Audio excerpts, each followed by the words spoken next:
कौआपुर। आज की कहानी कौआपुर गांव की है, जो कि वहाँ के ज़्यादा तादाद में कौवे होने की वजह से प्रसिद्ध था। एक दिन काम की तलाश में रमेश कौआपुर में पहुँचा, जो कि पड़ोस के गांव का था। उसके पास कुछ काम न था, इसलिए वह दूसरे गांव जा जाकर काम की तलाश करता, क्योंकि उसे अपना घर भी तो चलाना था। रमेश चलते चलते थक गया था।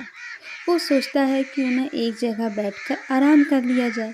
तभी वह चौपाल के पास पेड़ के नीचे बैठ जाता है। वह यही सोच में था कि कोई सा भी काम मिल जाए तो वह अपने घर पैसे भेज पाएगा, और उसे बहुत तेज़ भूख भी लगी थी। तो उसने सोचा पहले कुछ खा लिया जाए, फिर क्या करना है वो देखेंगे। वहाँ कौआपुर में रामलाल की बिरयानी बहुत प्रसिद्ध थी। उसने सोचा क्यों न जाकर के रामलाल की चिकन बिरयानी ही खा ले। वाह रामलाल, तुम्हारी चिकन बिरयानी का कोई जवाब ही नहीं है। इतनी लाजवाब बिरयानी होती है तुम्हारी कि क्या बताएं। हाँ भाई, बिल्कुल ठीक कहा तुमने। इनकी जैसी बिरयानी कोई नहीं बना सकता।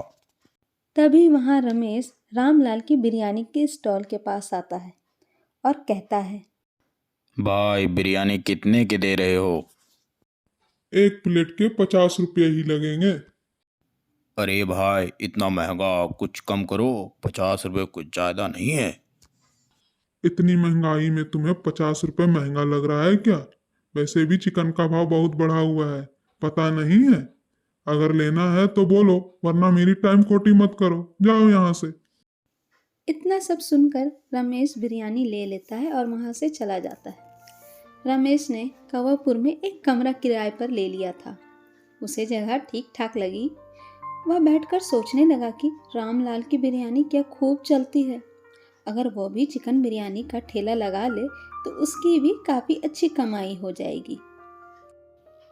वो साहूकार से कुछ पैसे कर्ज लेकर चिकन बिरयानी का ठेला लगाने का सोचता है, और वैसा ही रमेश ने किया। उसने साहूकार से कर्ज लिए और अपना एक चिकन बिरयानी का ठेला लगाया। ओ भाई, एक प्लेट बिरयानी लगाना।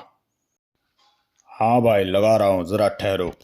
रमेश ने उस आदमी के लिए एक प्लेट बिरयानी लगाया। इधर रामलाल के ठेले पर काफ़ी भीड़ थी, जैसे रोज़ की तरह उसके ठेले पर होती है। अरे भाई, ये लो, मेरी बिरयानी खा करके देखो। रामलाल की बिरयानी से बहुत अच्छी बिरयानी है। अगर अच्छा ना लगे तो फिर मुझे बताना। रमेश की बिरयानी के ठेले पर एक ही ग्राहक था, और वहीं रामलाल के पास इतनी भीड़ थी। रमेश को यह सोच करके बहुत बुरा लग रहा था। वह यही सोच रहा था कि कैसे वो भी अपने ठेले पर इतने ग्राहक जमा सके। तो उसने सोचा क्यों ना बिरयानी के दाम कम करके बेचा जाए, और उसने सुबह वैसा ही किया। अपनी बिरयानी का दाम 50 की जगह 40 में बेचने लगा। इसकी वजह से उसके ठेले पर रामलाल से ज़्यादा भीड़ आने लगी। भाई, बिरयानी सस्ता करके बहुत अच्छा किया।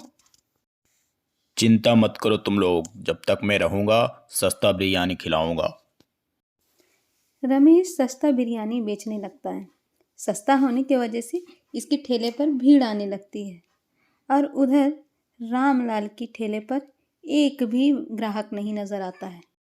ये उसके लिए एक चिंता का विषय था, क्योंकि आज तक ऐसा नहीं हुआ है कि रामलाल के ठेले पर एक भी ग्राहक ना हो, और उसकी जितनी बिरयानी थी सारी बेकार हो जाती है। और वो सोचता है कि अब क्या करें, इतनी महंगाई में सारी बिरयानी फेंकनी पड़ेगी। बिरयानी सस्ती बेचने की वजह से रमेश का खुद का नुकसान होने लगता है। वो तो यहाँ पे मुनाफा कमाने आया था, लेकिन उसे अपने ही खर्च बढ़ रहे थे, क्योंकि चिकन का भाव तो बढ़ा हुआ था। तो वो उसे मैनेज करने में उसे काफ़ी दिक्कत हो रही थी। वह कैसे अपना व्यापार आगे चलाए और लाभ कमाए, यही सोच में पेड़ के नीचे बैठा हुआ था। तभी उसने बहुत सारे कौवे को उड़ते हुए देखा। तो उसने सोचा कि चिकन की जगह अगर कौवे की बिरयानी बना ली जाए तो किसी को क्या ही पता चलेगा।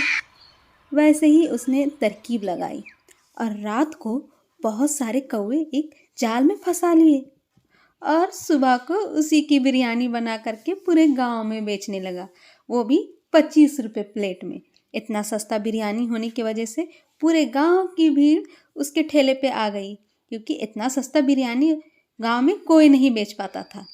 आज का मुनाफा देख करके वह रोज़ चिकन बिरयानी की जगह कौवा बिरयानी पूरे गांव वालों को खिलाता, जिससे वह दिन पर दिन बहुत ज़्यादा कमाई करने लगा था। इधर रामलाल सोच में पड़ा हुआ था। चिकन का दाम तो इतना ज्यादा है, तो वो इतनी सस्ती बिरयानी कैसे बेच रहा है? मुझे तो 50 रुपए भी बेचने में ज्यादा फायदा नहीं होता था, तो वो 25 का बेच रहा है।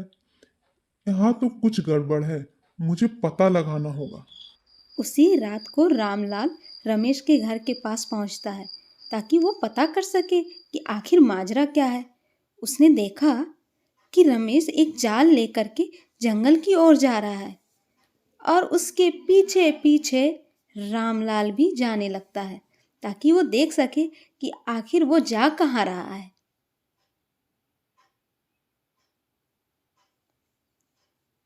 तभी उसने देखा कि रमेश अपने जाल में बहुत सारे कौवे को फंसाता है और उसे पकड़ करके अपने साथ ले जाने लगता है।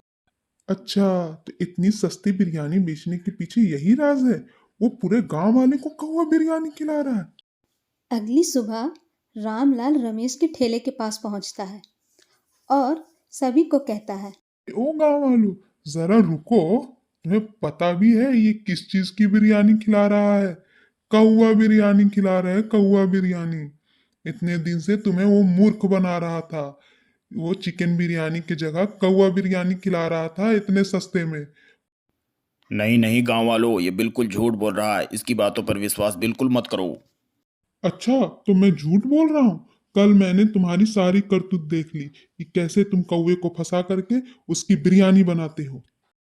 इतना सुनते ही पूरे गांव वाले उसके पीछे पड़ जाते हैं और उसे मार मार करके उस गांव से भगा देते हैं।